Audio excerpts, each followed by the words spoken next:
Hi Elith, hi Alessandra, hi Aurora. Thanks for like being the guest of like this episode, Elith. I think we met like last year, right? When you participated in the batch of like the Silicon Valley Fellowship.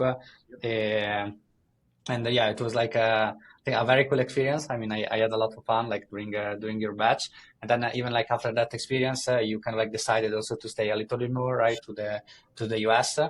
So I don't know if you want to start a little bit like mentioning like the beginning of like your trip here to Silicon Valley. How was like the experience, and then why did you decide also to stay a little bit more? Yeah, no, for sure. So I found out about the Silicon Valley Fellowship because I was just browsing Twitter. I saw a tweet from this guy that's like 15 years old or something like that. That he got, Alex Matthew, right? yeah, Alex Matthew, yeah, Yes. and he it didn't have like many likes or anything. It wasn't going viral. It was just recommended for me, and he said he was 15 or something like that. He got into the fellowship, and I think it was you responding. And he's like, "Hey, congrats and stuff." So I saw that, and I decided to apply. It seemed like a really cool experience, and I could learn a lot from the fellowship. I had a conversation with Eric, and I ended up getting in. And then, yeah, I was in the batch. That was the fall batch, if I'm not wrong. It was in September, the first week of September, and it was amazing, right? I got there. I was there for that week, and we did so many cool experiences. We had so many like guest speakers that were like amazing people. I'm still friends with a couple of them. Like we like for example, one of the guys from Newmark. He ended up being like a good buddy of mine, and we still talk a lot. So many people that were guests or speakers during the batch. We learned a lot from them, and during all the networking events and all the things that there was going on at the time in San Francisco, I realized that if I want to grow my business and also grow in the tech industry and the tech scene, I had to be there. Like after 1 week, I couldn't leave. I was like, yeah, there's no way I'm going back. So I just canceled my flight. I lost the money because I didn't pay for like the flexible fee or something like that. So I just lost the money and stayed there and told Eric like, hey man, I'm staying. And I decided to stay. It was And, just and and also you stayed with other fellows, right? That they also decided to stay a little bit more there, like yeah, Sil, exactly. Margarita, and Yeah, I actually there was a couple other guys and Margarita that also decided to stay, and I Christian. remember Christian that I convinced him to stay. I was like, hey man, I mean, he's American, so I mean, he left. He was going to Michigan. I was like, hey man, you gotta go there for a week, but you gotta come back, dude. It's so amazing. And I told him, I remember this. I don't think you know this, Eric, but I told him like, hey man, come back and we had to split rent. And I told him like, "Hey, come back, man, and if you regret it, I'll pay you back what you paid in rent." Oh And wow, yeah, that's because was a I was so huge deal. confident.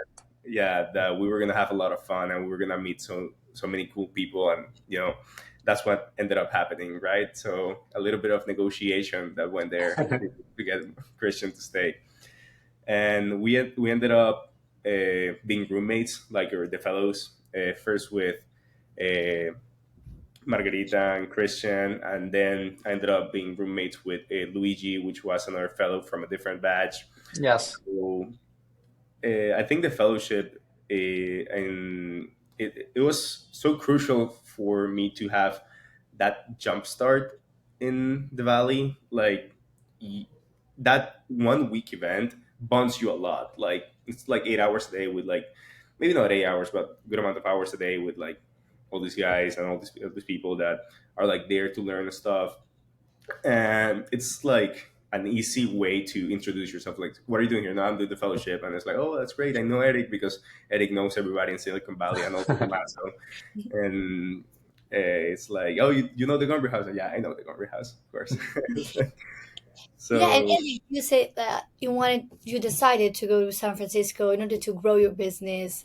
yeah, But which type of business did you have? Did you have a startup or you wanted to build one?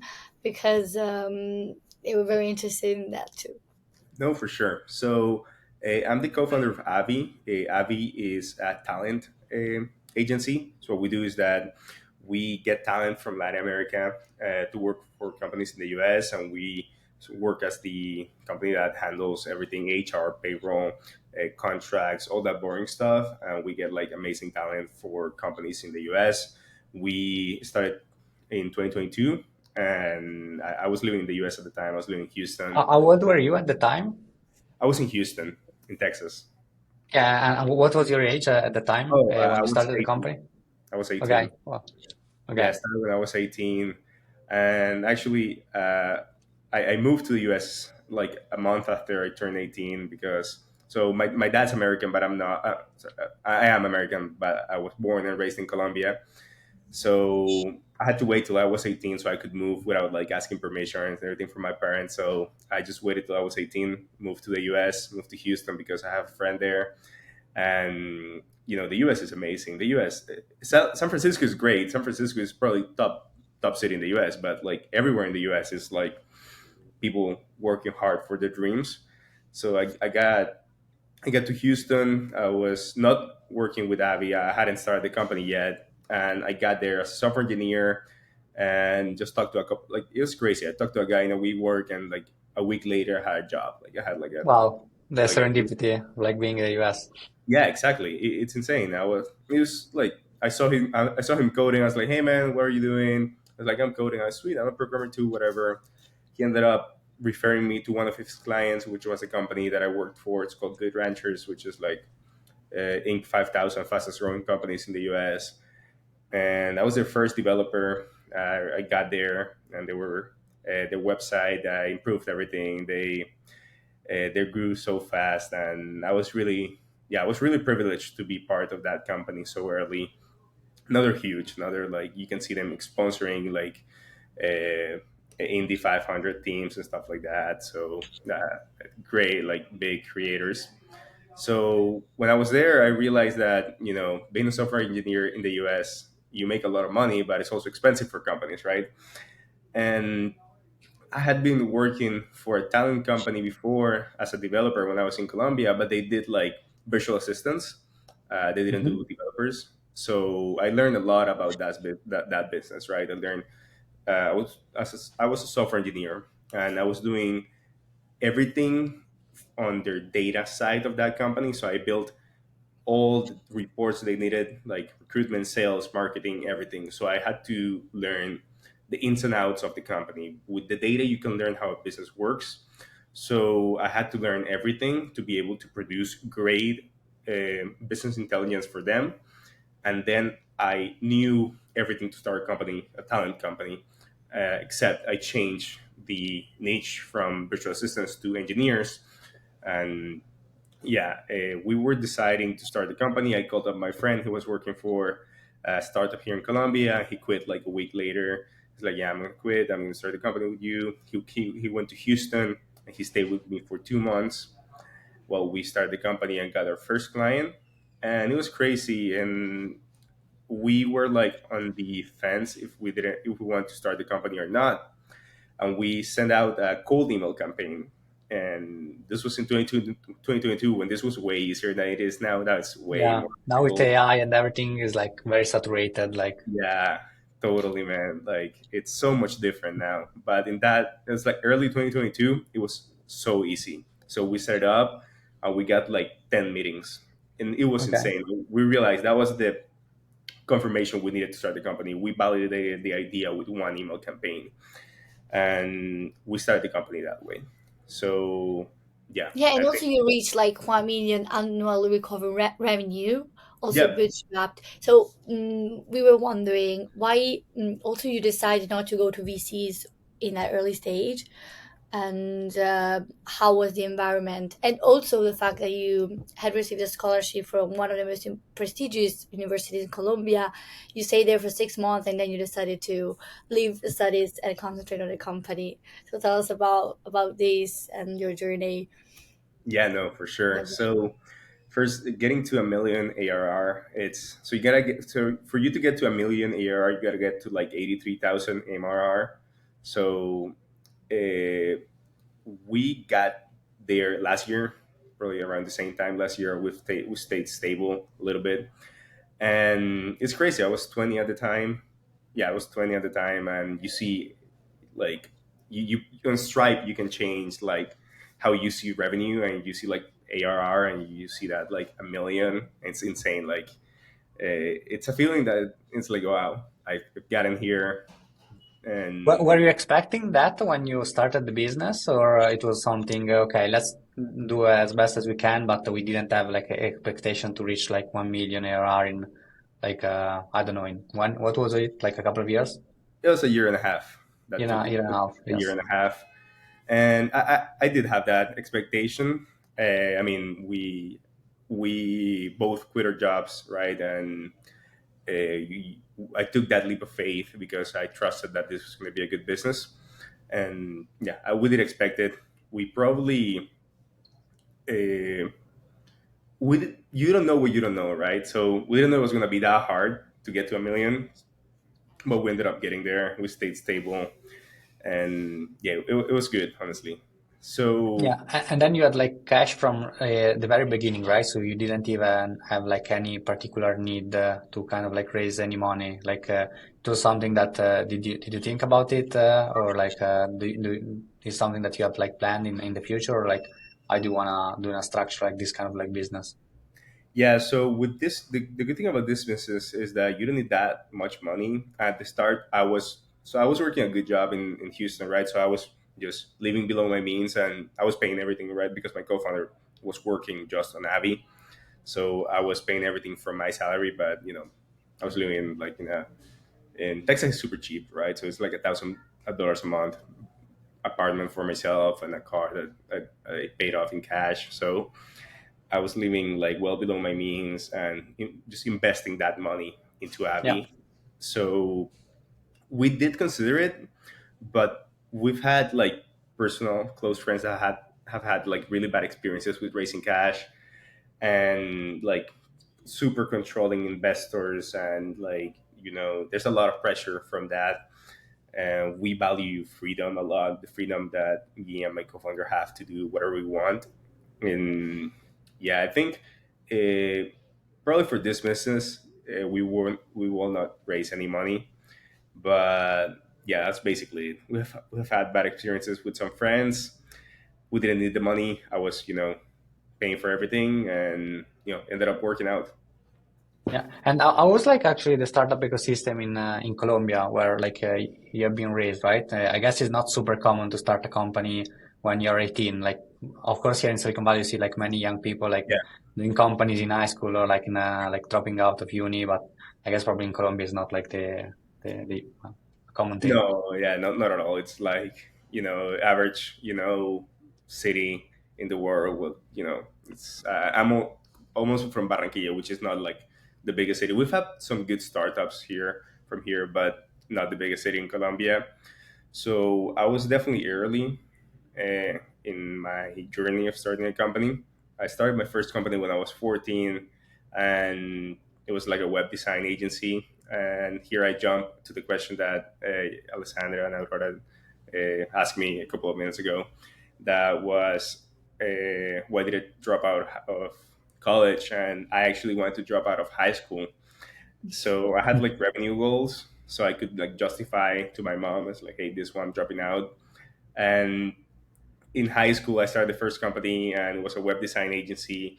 And it didn't make like a ton of money, but I was making like, I don't know, maybe $700 a month when I was 14. Which when you're 14, that's a lot of money, right? That's crazy amount of money. I could do anything that I want with $700.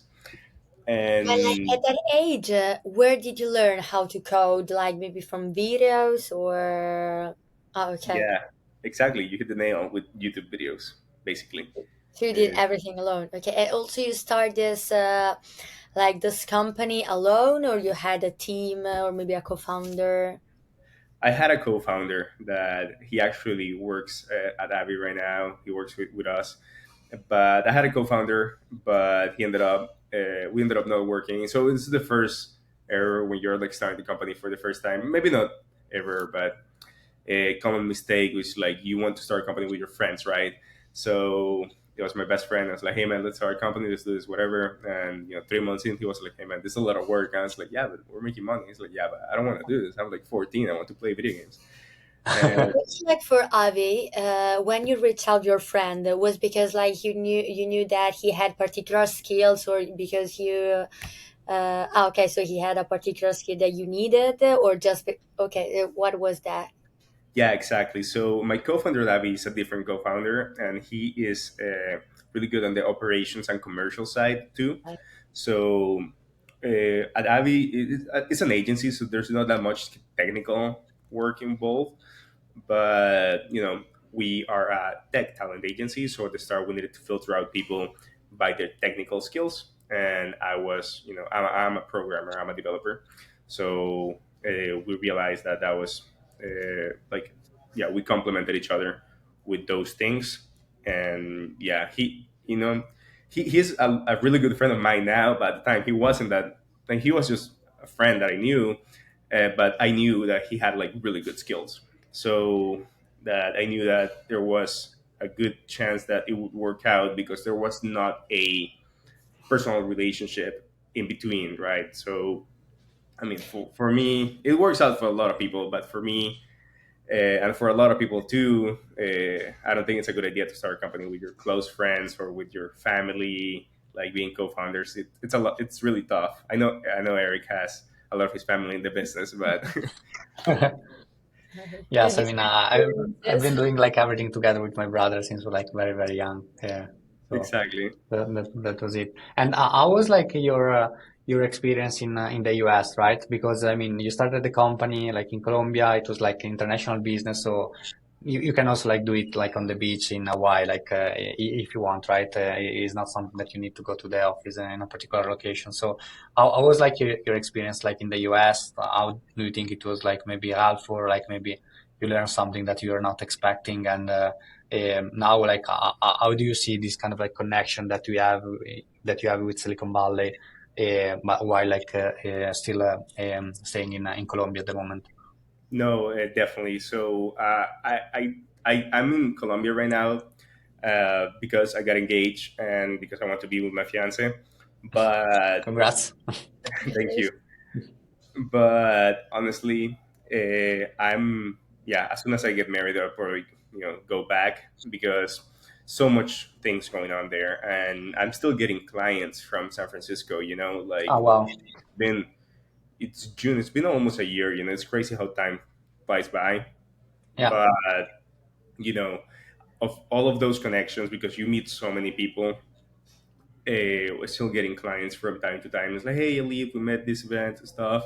I remember that you do this with Abby. Can we meet? Can we have a call? And I was like, yeah, man, of course. And we still get clients from it. And we've had growth from those Silicon Valley and San Francisco connections that even though I was there for only like 4 or 5 months, uh, you could see that those relationships developing.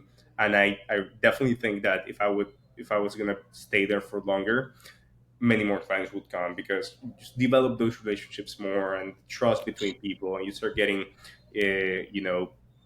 clients from referrals and stuff like that, and also being able to go there and call Eric or call Tommaso and all these people and just meet up. Staying at the 44 Montgomery with all the other fellows, all the other founders in the Exactly. office. And what And is one insight that you would yeah, give, something that you've learned in San Francisco that sparked your curiosity, or that made the improvement from your previous experiences in the startup world in Colombia? no, for sure. And in San Francisco, in the Bay Area, it's you wouldn't like a lot of people go there and don't think that it's this way, but a lot of people are like really nice. A lot of people help without expecting anything back from it. They just help, and they make connections for you, and they set up calls with you with people you need to, because that's like, uh, yeah, it's like a thing there. It's being kind and being, uh, yeah, like allowing people to grow. Everybody wants to grow together, and that's something I didn't expect. So that's an insight for people coming to Silicon Valley for the first time, and it's help without expecting anything in return, because not because, but a lot of people will do it, and you gotta do it because you want to, and it's and you're like honest about it, but also that's what people expect there too. And like, were there any difficulties that you encountered during your journey? Overall, I would say that you know not moving to the US earlier. I mean, so I was living in the US. When I was living in the US, I started the company. I was still working for my old company, but I was not like going to events and not going to networking events, all that stuff. Because first of all, in Houston, there's not that many networking events and tech and stuff like that. And also, I had to basically work two jobs, so I didn't have that much time. But I would say the connections that you built in the Bay Area, after you realize how good the Bay Area is for networking, it's hard to come back to another city and expect the same amount of networking and quality of people and talent of people anywhere else. So you kind of have to adapt back, and that's tough. So I would say the connections was tough at the start, and when I was not living in San Francisco.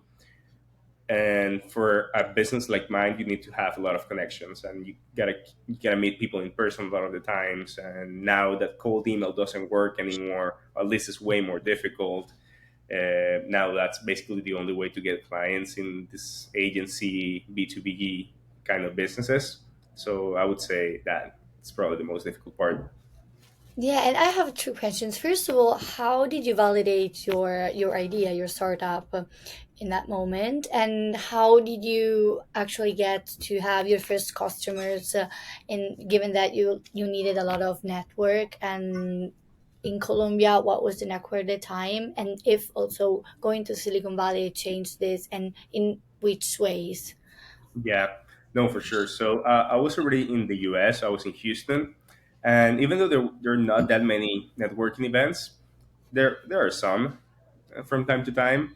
So I was with my co-founder. He was living with me, and we decided to start going to these networking events after our job, after my job, and we found like a client or two from those events. But what really validated our idea was a cold email campaign we did, and we launched this cold email campaign using HubSpot. I remember the time we scraped some email list, and we sent out like maybe 500 emails, and we got 10 meetings. So maybe the people that are listening that maybe are not familiar with cold email conversions, that's like huge. That's like insane. That's And where not did you common at take all. all the email? Sorry, and where did you take all the email addresses? Like, of There's this platform called Apollo.io. So you just Ah, pay yeah, for we also use Apollo. yeah, you pay them $100 and you have access to millions of emails. So okay. yeah, it was great at the time. That was like at the time Apollo and cold email were like magic, honestly. And yeah, 500 emails and 10 meetings. That's really not easy to get. I know. So And how that did was you? what How did validated the idea. exactly? That was the other part. Yeah, we landed because it was so many clients. It was only two of us. We only ended up landing two clients out of those 10 because we didn't have the capacity. So, but as soon as that happened, we had cash, right? We were not burning money anymore, so we could like start, using that money and putting that money to work. And then it just snowballed from there. We've been doubling in size every year, so it's not like a crazy 100x business, but it's a good business. It's a good business for sure. And So what do you think are like the pros and cons also of like being a business owner, or like maybe having like a high paying job, for example, as a software engineer, like in the US? Because you had that right before like quitting and starting your own business. Now we have like a business that is kind of like up and running, is growing. So I guess you probably had you made some considerations when you decided to quit, but also now you have like more insights. So what do you think are probably like maybe some points or like some topics that maybe some people underestimate, or like maybe are not talked enough in the ecosystem of like being a No, business owner versus like having a high paying job?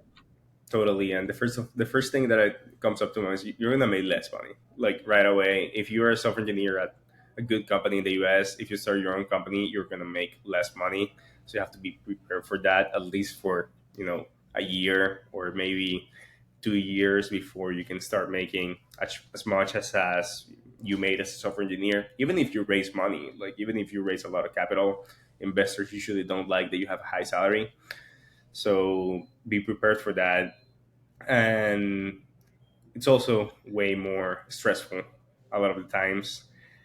I was really relaxed in my high paying job, right? It was my 9 to 5, and it was a really cool company to work for. So they were really chill. It wasn't like exploiting myself, nothing like that. And that's normal outside of Silicon Valley that you work 9 to 5 in Silicon Valley. With startups, probably not. But yeah, something that's not that talked about. Yeah, I didn't quit until I was making money. So that's a lot of people take that leap of faith without making money anymore, without validating their business, like my co-founder did. He's crazy. But yeah, I would say that if you believe that your idea is going to be like extremely revolutionary and it's not making any money yet, and you have enough savings to burn them to the ground, maybe go for it. But in 9 times out of 10, it's gonna be better that stick to your company until you raise money to have a salary. In a lot of cases, or if you're bootstrapped, the company is making enough money for you to survive, and it's not like the movies that you just quit and you start making money. A lot of people think that it's like, "Oh, I'll go all in and start making money," and it's like it doesn't work like that. Yeah, it's tough. Yeah, so but is this common there, like that people usually start their own startup, still work for companies, or is it not less followed path? Like yes, people that work for very important companies, they sometimes work and still have time to build their own startups, or how do they manage, like you did actually, also with the Yeah, working times and the working hours that you needed to develop your startup? that's the thing. You're gonna be working a lot, right? I was working outside of my job from 9 to 5, and then from I got home at 6, and then from 6 till 12 every single day. So you're basically working maybe 12, 16 hours per day to get the business off the ground, but it's worth it. And you don't have that. You make a lot of maybe wrong decisions. A lot of people will debate me on this, but you make a lot of wrong decisions when you are cornered, right? When you are like uh, in an urgency matter. So when you don't have that, it's easier to think with like your mind more calm, and just seeing all the different like options and different like paths of how things could go down. But when you're running out of money, you gotta make decisions way faster. And I'm not saying I don't make decisions fast, but that pressure on top of you because you're gonna run out of money and you need to pay the bills and you need to pay rent and you need to pay XYZ. That a lot of the times is really tough. Like a lot of people will say that grinder story of like, yeah, I only had $100 and then I made like 10,000 in one weekend. But that's not a like. It sounds cool, but believe me, it's a lot of people that are in that position that they make a lot of wrong decisions because of that, and it costs you your job, your company. You just don't want to be in that position. It's really, really stressing. But what was a tough decision that you had to make sometimes in your story path of building startups?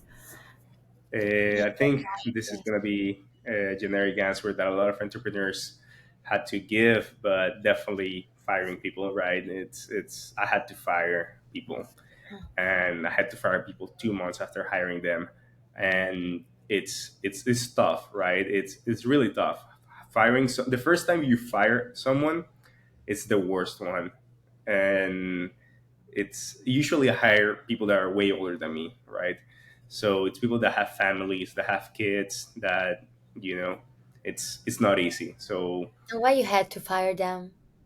I remember this specific case. It's really funny. So I had a client that he was working with this software developer, and they ended up they ended up like closing down the company or something like that, or just telling me that, hey, we don't need the guy anymore. So I was like, okay, he's a good guy. Let me put him in another company. So we placed him in another company, another one of our clients, and he kept working with them. But eventually, this new company, funny enough, it was a client of the old company, and we didn't know that. We had no idea about that. So this new company was a client of the old company, and what happened was the guy, uh, he reached out to the company that fired him, that was our client, and he said like, "Hey guys, I'll work for you for less money, whatever." But he didn't tell us, right? So eventually, the new company like texted the other companies like, "Hey, I know you guys worked with this guy before. How's the guy performing? Whatever, whatever, whatever." And the other company didn't respond for like 2 months because the person was like on vacation and stuff like that. And when they responded, they were like, "What do you mean? What do you mean you're going to hire him? Like he's working for us." And Wow. he was working like two jobs. We didn't know that. And our client was like, "Hey, this is the kind of people you hire." And I was like, "No, man." And when we fired the guy, he was crying on the phone. I was like, "I'm so sorry. I didn't mean to do that." And even though he took advantage of us And in a right now way, you're currently like working only in the US, also like in other parts of the world. we have talent on working for the US and Europe. Actually, where we Ah, landed our first Europe client this month, past month, in Spain. So we have people working for mostly the US. So we have 30 employees, and we have 25 of them working for the US and 5 of them working for Spain, basically. and how do you see the situation in Europe? Do you want to, are you planning to expand your business also in Europe or in the East, or now are you focusing more on certain aspects of the business there in the US, given that now you also established the company in San Francisco? What are your plans? Honestly, in Spain we've growth because it was a referral from somebody that I met in San Francisco. So Uh, it's San Francisco. Many clients for San Francisco, amazing city. But I would say we focus on the U.S. We focus on the U.S. There's more money and Hmm. margins are better. Clients pay, like for example, our Spain clients usually take a little bit more to pay and pay a little bit less. Great, it's still clients, right? But in the U.S., people have a lot of more VC funding. In Europe, it's tough to get VC funding, and it's a lot of regulations for you to hire somebody, or to work with somebody, and for us to work with them. So not And at the how, moment. and now for the startups in the US, how are the regulations? Are they like Yeah, they're with you, way less. like with Europe and the US? Like when you have to start your own startup, what did you have to do? Did you have any difficulties in the bureaucratic aspect, or how did you cope with that? Yeah, no, not at all. In the US, it's really easy. You just spin up an LLC or a C corp. Maybe you pay $500 to a SaaS company that does that for you, and in a week or maybe 2 weeks, you have like a employee a ID number, something like that, your tax number, and that's it. That's all you have to do to start charging people. yeah, you As can far use as like I Stripe, know, Atlas, yeah, Clarky, all exactly. those like softwares that like pretty Yeah, straightforward. it's really easy in the US. Not that many. Like there's way more regulations. For example, here in Colombia or in Europe. As far as I know, in Europe, it's also like I know Eric. He's told me how tough it is in Italy, at least, to start a Yeah, company. we opened the company in Amsterdam, in like in Yeah, Europe, exactly. to have like the subsidiary of like Gomri, and it's probably like one order of like magnitude more difficult than to operate in the US for sure. And I mean, Netherlands is also one of like the most kind of like commercial and advanced countries in Europe. So I guess like in others will be like even more difficult. So Yeah, Yeah, but exactly. also Europe is starting working on it. Also, the European Commission 2 days ago has said that there is new plan, new strategic plan in order to help startups scale a little bit like the Yeah, US. So we hope yeah, that we need that. will yeah. help. Europe did that. Every European founder that's great and is making money moves to the US. Like that happens all the time. We have there's still big companies in Europe though. It's Lovable and all the other companies like that are growing in Europe. but it's Only like the 8% of the one that really scale up are from Europe compared to all the exactly, unicorns that there are. So yeah. But we are everybody good. moves to the US. It's just way easier. It's a lot more money, and Yes. yeah, overall, I hope Europe, fixes that though. I think that would be huge.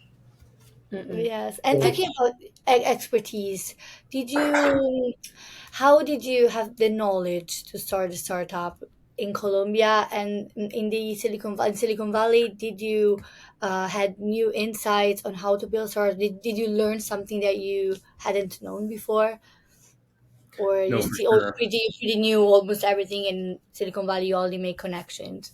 Like, The first thing, like, I had the knowledge to start this company because I used to work at a similar company. So that's also underrated a lot of the times. A lot of people are like right away after college start a company, and it's good that a lot of like genius guys out there and genius girls. But Avi is successful. My company is successful because I worked for a similar company before, and I knew everything about this kind of business. So I knew how to start, I knew how to market, I knew how to recruit, I knew how to do all of this. Even though it was tough at the start, still because but I knew like the basis of the company, and that was what helped me. This company wouldn't exist if I hadn't worked that job before.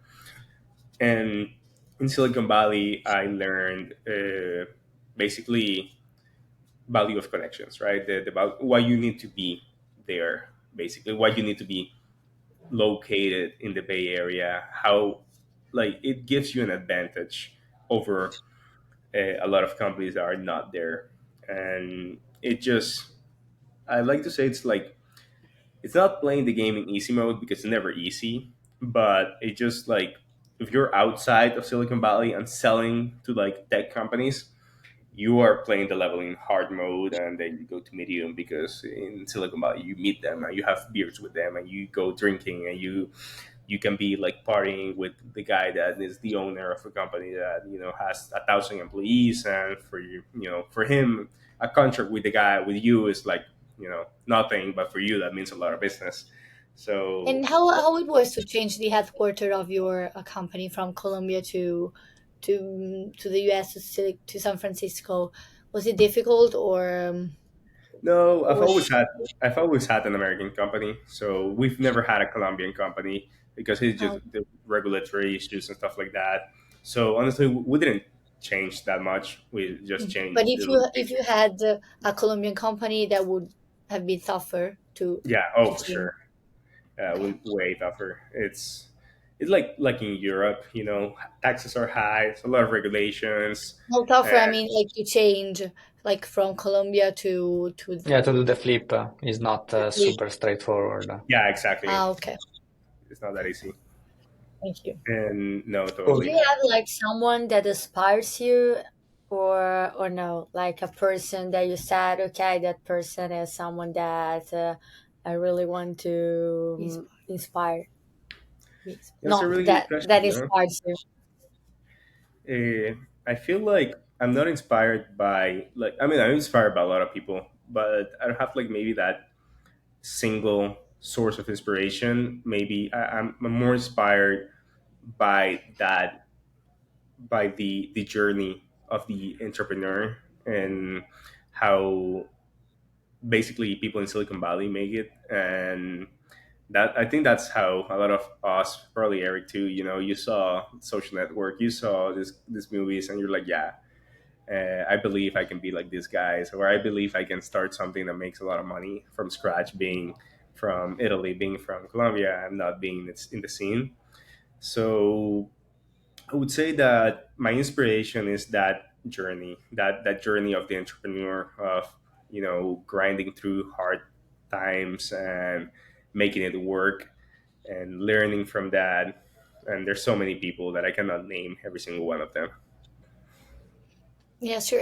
Do you think that nowadays, due to the digital landscape, artificial intelligence, to be, do you, if you want to build a company, do you think it's necessary to have knowledge on also technical engineering stuff, or you think that it could be enough to talk with people, that like to talk with engineers and build companies with them. How do you think for a person that is not from this sector, But then how maybe to have cope the with? idea. Yes, exactly. How do you think they could? Is it better to start learning a bit, or first of all, not lose time and talk with some engineers or people that actually have knowledge on that aspect? Yeah, I would say that if you have a good business idea, get a co-founder that's a developer, and you have to learn about technical aspects too. You cannot like stop learning, but if you want to start something real quick, get a developer that's smart. Doesn't have to be like super business, because that's how you complement each other, the commercial side and the technical side. Go with him, split some equity for him or her, and split some equity for that co-founder, and then there you go. You have that really smart person that builds with you, and you also need to learn though. You cannot just rely on that developer. You have to learn, and you have to take on a lot of a lot of hard work, right? I think that the technical side of businesses is not that hard. I think the most difficult thing is selling, and it's you can have an amazing product, but if you don't have a you can have an amazing developer build an amazing product, but if you have no commercial talent, that's it. That's your company. That's a product that makes no money, and probably. And what do you think is the key skills for this commercial aspect? Do you have any insights for people that want to have some techniques or maybe some insights on how to actually sell a product that they Yeah. have? No, for sure. Something that has helped me out being young and selling to 40 years olds and stuff like that is being really confident. Like, just charge.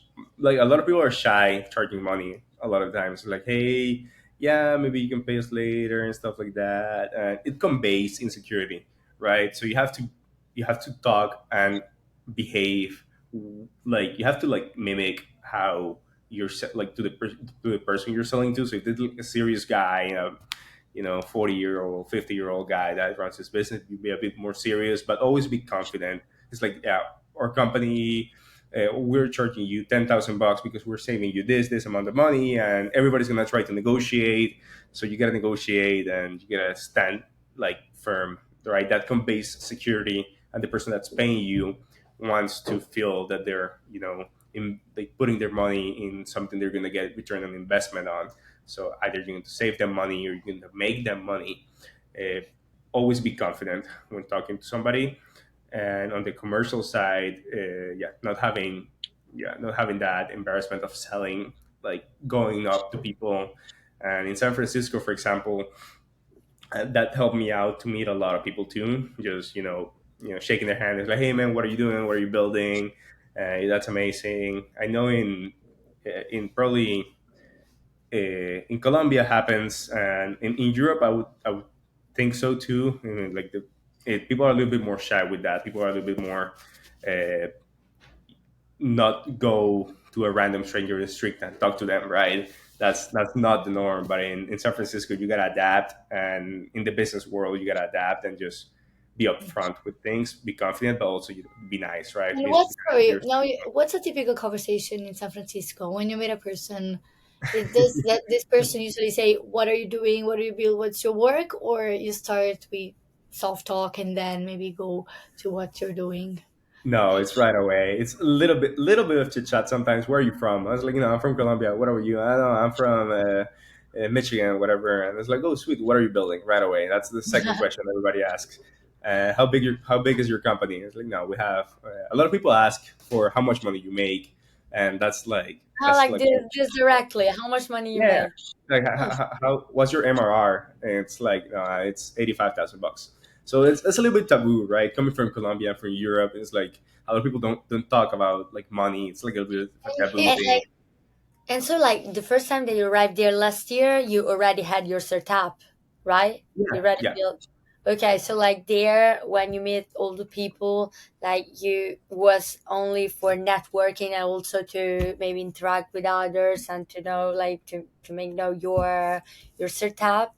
And then like when they ask you what you were doing, like you were searching for something in particular, or was there only maybe to know the environment there? I was always open to having conversations with anybody, and regardless if they were going to be a client of mine or not, because you never know, right? That's the thing with the Bay Area. You never know who you're talking to and who they know. So you gotta always mention your business. Always mention your business, because you don't know who they know that may need. Maybe they're not your client, but they have a cousin that is your client, or they have a roommate that's your client. So that happened to me once. That is like, I met this guy. He's like, yeah, I don't need your services, but I think my roommate does. And he connected me with his roommate, and we had a call, and we didn't close that business. But that's basically the feeling that you have to just talk with a lot of people. It is also a little bit of dangerous advice, because you gotta also distinguish the signal through the noise, and a lot of people are like bullshitting in the Bay Area. A lot of people are saying, like, just straight up lying about what they do, how much money they make, and trying to get into places just because they want the status and they want to play the status game. But you get better at it as you talk to more people at detecting this kind of lies. Thank you so Cool. much. I think Yeah.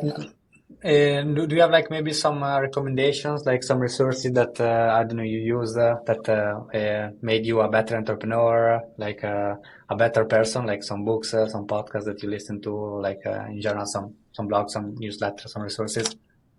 No, for sure. The first one is the Silicon Valley Fellowship newsletter. Yeah, subscribe to that and read it.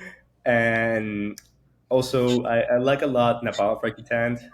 That's Naval. He has a couple of Twitter threads, and also there's this book called The Almanac of Naval, and has like all his thoughts and stuff like that. I really like him, and Yeah. There is the his podcast also, How to Get Rich by Naval. exactly. That I mean, the title is kind of like clickbait, and in reality is like way more kind of like deep than that. And even for me, it was like life changing, and I also re-listen it after a while. So that's very, very good. Yeah, exactly. I would say Naval, and there's this guy called Nick Huber. He's a Twitter guy. Sweetie Startup, right? The startup, yeah. And he also has some good. He's controversial, but he has some good takes that it's a little bit more. My agency is a little bit more traditional, not that much like super crazy startup. So a lot of learning from him too. Perfect. Thank you very much, Dan Elith. And yeah, if people want to reach out to you, I guess they probably can contact you on LinkedIn.